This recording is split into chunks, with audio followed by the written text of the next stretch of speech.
Thank you, everyone, and thank you very much to these guys for being here. Jean, you just flew in from Beijing last night. You're here for like 24 hours. Mike, you got in from Hangzhou last night. You're getting on a plane to India in an hour? 55 minutes. All right, so we need to get started. I want to start with the title of this panel, which is The Truth About China. And the world has certainly learned a lot more about China over the last several years, but there are still a lot of misperceptions out there. I worked in China reporting for CNN for several years, and I'm curious, what do you think are the biggest untruths about China that you can dispel right now? Well, I guess one of the untruths or misperception about China is there real innovation in China? They're all copycats in China. I think that's one of the key questions we met a lot. And you think that's not true? Absolutely not true. Innovation is the key growth engine for China right now. And according to a McKinsey report, I would say up to 25% of the Chinese economy is driven by internet these days. And if everyone here have read about Mr. Xi Jinping's recent speech, he asked every single government official from China to learn, understand, and use internet. And China is also the first central government to legalize ride-sharing on a nationwide in our industry, which is very encouraging. So I would say innovation is everything in China right now. Mike? Yeah, a couple perspectives on this, and the context is 22 years of living and working, building businesses and advising clients in that part of the world, particularly in China. I think there's an innovation concern. A question, is it real, is it copied? I think Jean's absolutely right. I think there's a little bit of envy as well.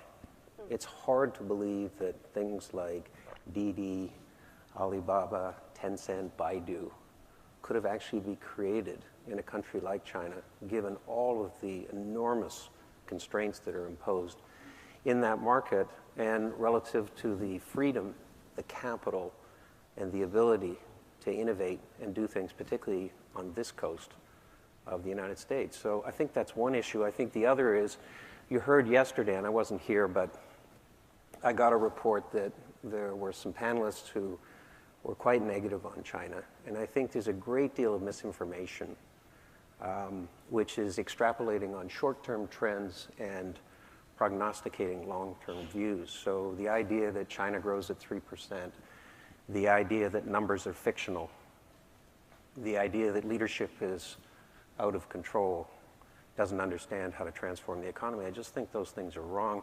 I can present a slightly more balanced perspective, which is we could spend hours talking about the challenges, whether it's local government debt, whether it's wealth management products in the banks, whether it's social inclusion, all of those types of issues. Those are real challenges. But we can also balance that with an understanding of what the leadership has done over the last 25 years, which is to grow this economy, make it more inclusive, deal with technology and embrace it, see the benefits of that to the economy, and ultimately to position China to continue its meteoric growth as the second largest country in the world, probably heading to be the largest.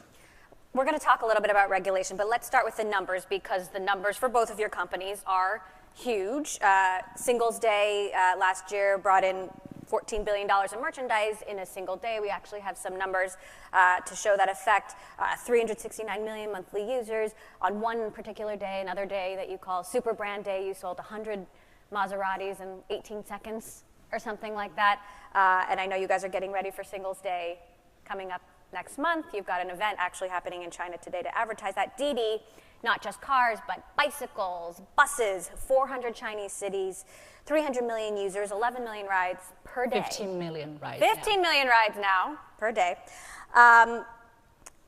Yet there's this, from the outside, if you look at the numbers, GDP is flat or falling, and yet Jack Ma, and he's told me this as well, is saying consumers are still spending. There seems to be a disconnect there. The economy is flat or falling, but consumers are still spending. I don't get it. Okay. So it's very clear in China, consumption and service is going up, but manufacturing and export is going down. So I would just share with you my front seat experience here. I was driving for Didi the other day as part of our management homework. Everyone needs to drive and seek survey. So one 20-year-old college student got in.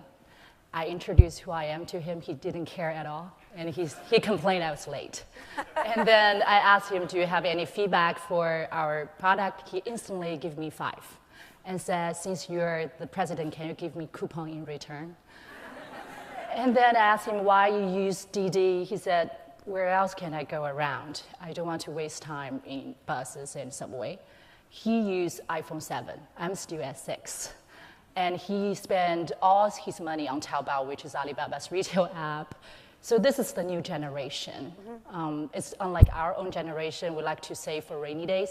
They don't care. They don't think they can save enough to buy a property in Beijing anyway, so why not just spend? So this is the new generation that embodies China's transition. And another example is I met with a few of our star drivers last month. One of them is a laid-off worker from the largest steel manufacturing factory in China. And he told me he drives for Didi so to make ends meet. So this is what's going on right now. I think the industry we're in, the share economy, actually plays a pretty good cushion. First, we stimulate spending, like the young generation can spend here. On the other hand, we absorb the retired workers from the old economy. That's why, to answer your question. So I think this is the reason why Chinese government is smart enough to say, we encourage entrepreneurship, we encourage innovation. Everyone should try to focus on innovation and technology, because that will do bigger good to our economy. So in general, I think if you ask Chinese people, when we face our clients, we feel reasonably comfortable about the sufficient support from new economy. And I think that will lead to sustained growth to China. Mike? China's slowing, has been for quite a while. What economy do you know in the world that's 11 trillion US dollars growing at 6.5%? But it's slowing, but not slow. And the parts of it that are slowing are the old industrial economy and the state-owned enterprises. Manufacturing is being replaced by services. Investment is being replaced by consumption. So the parts of China that continue to grow is the consumer part. What's the difference between a Chinese consumer and a US consumer? US consumers have 11 trillion US dollars of mortgage debt. That's equal to the entire GDP of China. Chinese consumers have almost no debt. They have 4.3 trillion US dollars of deposits in banks, which are being used for consumption. So if you need, this is the trend you need to appreciate, that as consumption is made easier for people through the internet and through the services that are provided to provide opportunities, provide all different types of physical and digital products, consumers find it easy, interesting, and fun to participate in the internet economy. Online sales are projected to grow 50% over the next 5 years, often already a very high base. So we see this trend as continuing, and the drawdown in savings is not infinite, but it's very significant. And as wages increase and more people come into the middle class, this trend is likely to continue. Now, while you guys were in flight yesterday, Jim Chanos and Kyle Bass were on stage saying that China is in a bubble, that there is an explosion, a collapse that is ahead of us, that is not behind us, that China has, the banks have 4 times as many toxic assets as the US had before the financial crisis, that there are billions and billions of empty square footage. I've seen the ghost malls. Is China in a bubble? Is China headed for a collapse? Jim's been talking about a property bubble in China for as long as I've been reading his stuff. We have yet to see that property bubble materialize, and I think that's largely because of regulatory steps that have been taken to try and control that. Are there buildings with nobody in it? Of course. There are examples of that in many countries in the world, not just China. But a real estate bubble is not one that I'm particularly concerned about. The amount of credit in the banking system, particularly in wealth management products and loans to state-owned enterprises, is very significant. But the capitalization and the reserves in those banks are also very significant. If you think about China today, okay, as a market which is very dependent on the big 4 banks, because the debt capital markets and the equity capital markets are not yet sufficiently well developed to be alternative sources of financing, then you have to understand that the government and regulators are very focused on making sure that those banks remain safe because they are the central pillars of the economy. So you believe that China's economy as it is today can continue, or will the economy have to evolve? I think the economy can continue to grow at 6.5% or 6% a year. But I think it's very, very important that the reform programs, which were detailed when Xi Jinping came into power for the first 5 years, those reforms need to take place. And there are hundreds of them, but they fall into several important brackets. Most importantly, the reform of state-owned enterprises, because that will redirect capital away from old industries that no longer grow into new services, which are the future, or at least a big part of the future of the country. They also need to be very mindful of the increase in debt in the system, because debt as a percentage of GDP has continued to decline. So many of the things that Jim has focused on are actually real concerns, which the Chinese regulators and leadership are also focused on. But we have confidence that they both understand the magnitude of the issues and also are thinking about the resolutions that can be sustainable and effective for the long term. Now, there's some interesting crossovers between your companies. The founder of Didi, Chuxing Wei, actually had his first job at Alibaba and left in 2011 to start the company. Alibaba is also an investor in Didi now, but it didn't happen directly because Alibaba was an investor in Kuaidi, which was Didi's rival. Didi bought Kuaidi. Tencent was actually an investor in Kuaidi. So for the first time, you had two rivals at the same table. They both have a seat on the board. Apple is now also an investor in Didi, investing $1 billion. They also have a seat on the board. And there's so much curiosity about what Apple gets out of this relationship with Didi. So please explain, is it mapping data? Will you incorporate their self-driving platform into Didi cars? Right. I just first want to comment on the very long history in the short 2 years about merger and fundraising and everything. People, a lot of our friends are really curious about what's going on. You know, one thing we learned from our industry is it's changing on an hourly basis. Every hour it's changing and the dynamic keeps changing. So, you know, we grow over 40 times just in the past 2 years. And we grow into, all of a sudden, the largest transportation network.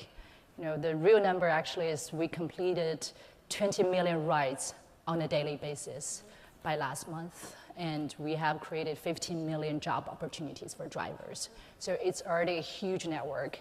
By running such a huge network, one thing we learned is we should focus less on competition. And we should focus more on user experience, more on safety, more on technology and innovation and positive social impact. That's why we have been partnering with all different types of either investors, partners, Apple, Alibaba, Tencent, Kuaidi, Uber, everyone. So that's the reason behind. And there's a lot of imagination area, and we don't rule out any possibility of working with anyone. Okay, so Apple specifically, what does Apple get out of their investment? Well, first of all, China is such a big market for Apple, and we're such an important player in China. So you can imagine, use your imagination, there are a lot of things we can work together. But stay tuned and share your imagination with us. Right. I know people are really curious about this. For example, we use iPhone a lot. And when we go out, if you can just use Siri and say, I want to go here and there without typing, that will be a big improvement to our user experience. Mm-hmm. And there are a lot of other small innovation like this with Apple or with other providers. Okay. Yeah. Let's talk a little about Uber China. Okay. Another big deal that has happened recently. You bought Uber's China business. Uber now has a seat at the table at your company. Travis is an observer on the board. Chuxing Wei is on Uber's board. Explain to us how you will compete versus collaborate. Right. Well, I would say in general, it was a hard game, but it was a fun game, and they play pretty good sports. And for this topic, I would say everyone knows, Emily, you know most, because last time we talked about this, China is such a fiercely competitive market for ride sharing. I think it's the most competitive market ever. And both domestic players and foreign players are allowed to compete really freely and effectively. So we grow in competition, and thanks to competition, we become stronger and more innovative. And I think the competition here is really about how you understand the local market, understand the local users. If you open Didi app or any other app here, you will see how different they are. We provide 9 different mobility services in one single platform, right, to all lifestyle and income groups in China. And do you plan to expand outside of China at all? Because then what happens to your relationship with Uber? Obviously you're an investor in Grab. I know you're getting there. Is in Southeast Asia. Uber is doubling down on Southeast Asia. Right. Well, one thing I can share with you, we're definitely going global. Every market is very, very different. So either through local partnership or, because we're a big sponsor and big believer in local players. We think there are a lot of local knowledge and experience we can leverage local players. But if there are no existing local players, we'll consider to go by ourselves. Okay. Yeah. So then we will see you compete with Uber in other parts. We will play a global game. Well, I'm sorry. Mike, what do you think about this? I mean, you have so much experience. Sounds good to me. Thank you. Okay, so Mike, your job is expanding. You've been opening offices around the world, expanding Alibaba's global presence, and there are a lot of curiosities, especially among U.S. companies, U.S. technology companies, about what it takes to succeed for them in China. And again, our panelists yesterday said that it's basically impossible. It's impossible to succeed in China as a U.S. technology company. You have to be in bed with the government. Is that true? No, I don't think that's true at all. I think that as an industry, technology is relatively young in China. If you look at the people in the industries where foreign companies have competed and participated for a long time, many of them have actually been very successful, particularly consumer products companies. But they've been at it for 35 or 40 years. What about technology companies? I'm thinking Amazon, eBay, Facebook, Twitter, Google. The graveyard is littered with companies that have tried and failed. I think that an historical and a global perspective is necessary to understand the answer to that question, which is how many technology companies that are Chinese have succeeded in the United States or in Europe. So it's not so much that the playing field is littered with people who failed, as it is clear that in all countries, including China, that domestic competitors and incumbents have an advantage. Not a regulatory advantage, not a government advantage, but a competitive advantage. And in our business, like the Didi business, what advantage is that? We understand the consumer. There are 423 consumers on our platform. How do foreign e-commerce companies compete with that? What foreign e-commerce companies do you see that are competing against Amazon in the US? Forget about China versus non-China. So I think this advantage to the incumbent is a big part of it. I believe that technology companies will be successful. Foreign technology companies will be successful in China. I also believe that Chinese technology companies, including Didi and probably Alibaba, will be successful in the US and Europe. But that is the challenge and the most difficult part of globalization for us, and I suspect for Didi as well. Right. I would say Apple is doing very well in China. IBM, Qualcomm. So you have a lot of very good technology companies succeeding in China. All right. By the way, we're going to be taking questions, so please don't be shy. If you want to ask a question, just head up to one of these microphones. Now, Jean, you were talking about how the Chinese government is very favorable to innovation. They do things to support you. At the same time, we've seen a number of cities in China, Beijing, Shanghai, a number of other cities, issue draft regulations that would require drivers to be permanent residents. Which certainly doesn't seem like it would be good for your business. How would this impact you guys? How many drivers would it impact? Why is this happening now? What are you doing about it? Well, first of all, the central government in China is very supportive of innovation And as I said, actually the central government of China is the first government that formally legalized ride-sharing nationwide. And secondly, if you look at this industry globally, it's in infancy stage, and every single government is trying to make adjustment to it, like here in the States as well.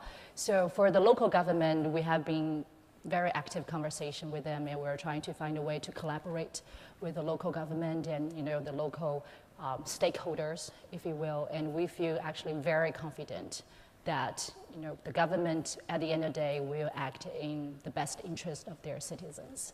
All right. Question here. Yeah, thank you. We've heard a lot about how difficult it is to get reliable data, financial data and information from Chinese governments and companies. Do you think that's accurate? And if so, what can be done about that? I can start on that. I think it's a dated view. And I think it's one that is taken out of context. Having spent many years in financial services, I can tell you that we found it very difficult to get good information out of most companies around the world, and reliable information, including the US for that matter. So I don't think China's a lot different in that respect. I do think that the quality and the reliability and the disclosure and the transparency of information coming out of the larger Chinese companies is very good. And it has to meet very important standards, IAS or GAAP accounting, which is reviewed by local regulators to the extent that these companies are listed in this market. There can be challenges to that, which there have been, and those will be reviewed. But I think that if I look at where China is today versus where it was 20 years ago, the quality of disclosure and transparency as it relates to financial data and also the economic data that the government releases, so that has now been required to achieve a standard that is satisfactory for the IMF. I think it's improved a lot, and I think it's much more reliable and of a much higher quality. Mike, can you talk a little bit about, I want to talk about the areas where you are branching out. There's a big Hollywood contingent in the audience. Jack Ma has been to Hollywood several times. You've got Alibaba Pictures. You've got media moguls following every single move by Chinese investors, whether it's Tencent or Wanda. Help us make sense of why this is happening. Well, look, we have, as I said before, more than 400 million consumers on our platform. What do they want to consume? They consume both physical products and digital products. And by digital products, we mean games and movies and television shows and sports and music and all the things that we take for granted in the West, many of which are not available in China. Now, Jack's always fond of saying that people sometimes misunderstand what it is that the Chinese consumer is looking for, particularly when it comes to movies. Because in China, the hero always dies. Whereas in the Western markets, the hero always lives. Somehow, beyond all odds, the hero always lives.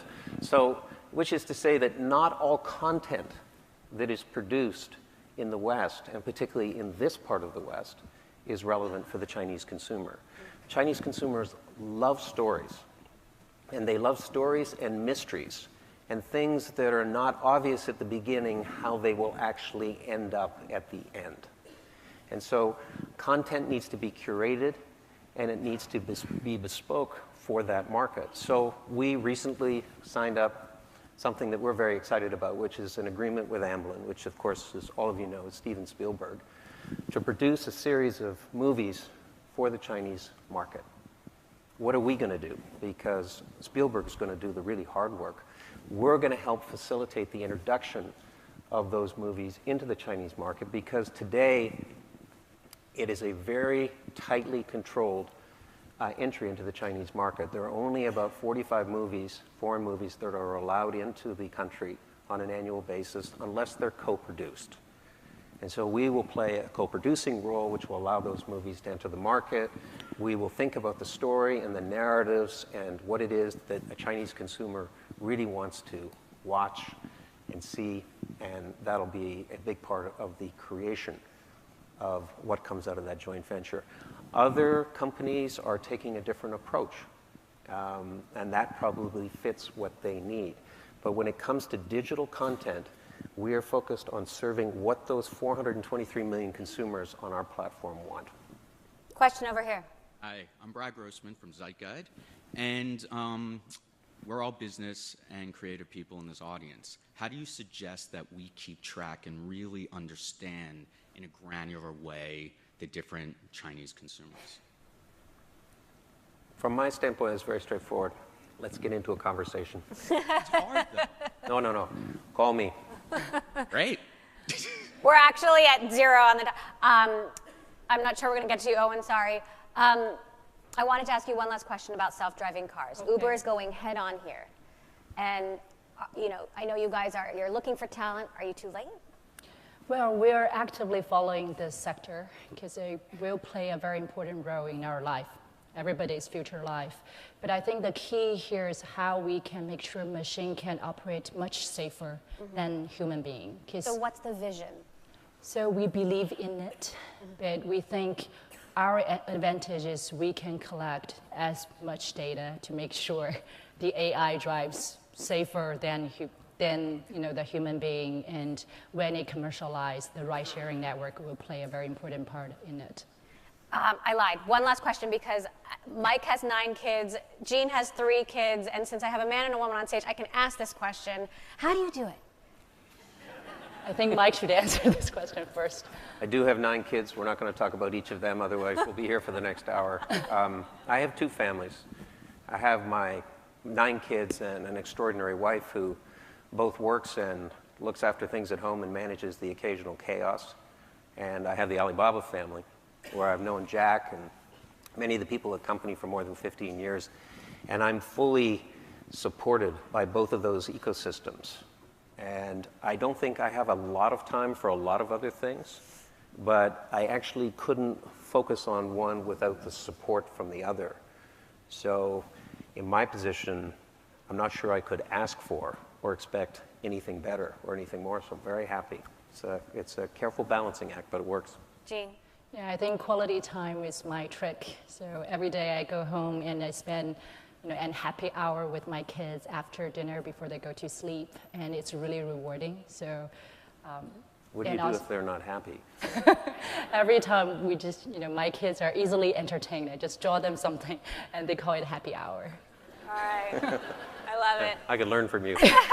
We all need more happy hours. Jean Liu of Didi, Mike Evans of Alibaba. Thank you very much. I think there's a little bit of envy as well. It's hard to believe that things like Didi, Alibaba, Tencent, Baidu could have actually been created in a country like China, given all of the enormous constraints that are imposed in that market, and relative to the freedom, the capital, and the ability to innovate and do things, particularly on this coast of the United States. So I think that's one issue. I think the other is, you heard yesterday, and I wasn't here, but I got a report that there were some panelists who were quite negative on China. And I think there's a great recent speech, he asked every single government official from China to learn, understand, and use internet. And China is also the first central government to legalize ride-sharing nationwide in our industry, which is very encouraging. So I would say innovation is everything in China right now. Mike? A couple perspectives on this, and the context is 22 years of living and working, building businesses and advising clients in that part of the world, particularly in China. I think there's an innovation concern. A question, is it real? Is it copied? I think Jean's absolutely right. Thank you, everyone, and thank you very much to these guys for being here. Jean, you just flew in from Beijing last night. You're here for like 24 hours. Mike, you got in from Hangzhou last night. You're getting on a plane to India in an hour? 55 minutes. All right, so we need to get started. I want to start with the title of this panel, which is The Truth About China. And the world has certainly learned a lot more about China over the last several years, but there are still a lot of misperceptions out there. I worked in China reporting for CNN for several years, and I'm curious, what do you think are the biggest untruths about China that you can dispel right now? Well, I guess one of the untruths or misperception about China is there real innovation in China? They're all copycats in China. I think that's one of the key questions we met a lot. And you think that's not true? Absolutely not true. Innovation is the key growth engine for China right now. And according to a McKinsey report, I would say up to 25% of the Chinese economy is driven by internet these days. And if everyone here have read about Mr. Xi Jinping's Great deal of misinformation, which is extrapolating on short-term trends and prognosticating long-term views. So the idea that China grows at 3%, the idea that numbers are fictional, the idea that leadership is out of control, doesn't understand how to transform the economy, I just think those things are wrong. I can present a slightly more balanced perspective, which is we could spend hours talking about the challenges, whether it's local government debt, whether it's wealth management products in the banks, whether it's social inclusion, all of those types of issues. Those are real challenges, but we can also